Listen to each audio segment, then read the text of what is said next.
Now, in a bid to defeat the global pandemic, Gambia's political figures have called on the government to join forces with sister nations across the world to fight the common enemy. This forms part of Citizen Alliance campaign to declare COVID-19 as the Third World War at a time that no country is fully prepared for the challenge. The new party commits to support up to 28 communities during a first phase of attack on the virus. Let's have more details of that in this report. One of the newest political parties in the Gambia, Citizen Alliance, has declared the coronavirus pandemic as the Third World War that requires measure on governments and stakeholders to advance victory for the sake of humanity.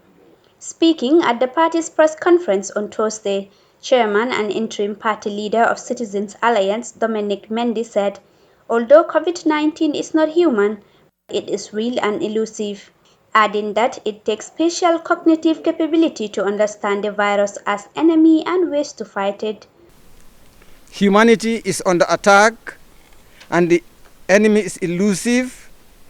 The Gambia, like all third world countries, is ill prepared for this war, which it must fight. Since every nation must contribute soldiers to this battle.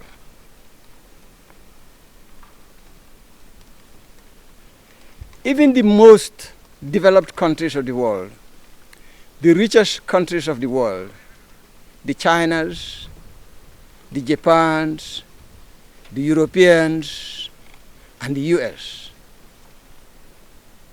are battling this war, and they are struggling to survive the intensity of the battle.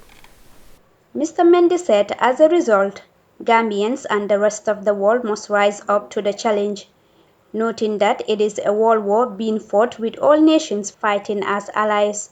Dr. Ismaila Cisse said, like in any crisis situation, leadership, solidarity, and compassion is required.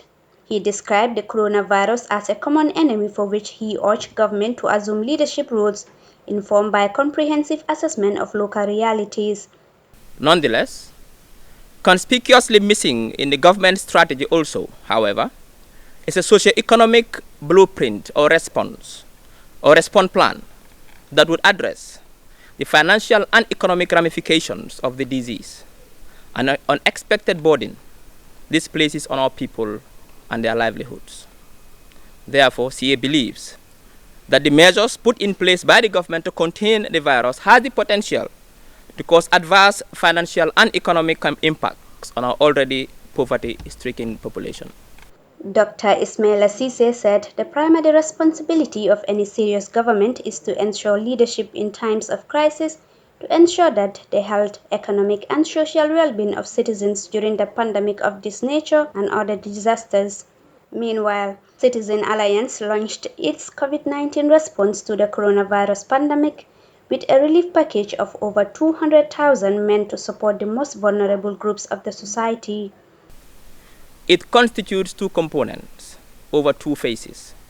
The first phase will focus on helping poor families so they can be able to cope with the economic effects of the pandemic through cash support. To this end, CA will disburse as seed money over $200,000 to support needy families in 28 communities, women in particular. The second phase will focus on recovery. UN Economic Commission for Africa estimates that over 300,000 Africans could die from the coronavirus. 27 million people could be pushed into extreme poverty. Citizen Alliance is a political organization founded on the ideals of democracy, civil liberty, social cohesion, and justice. For iAfrica News, I am Juldenja Suare.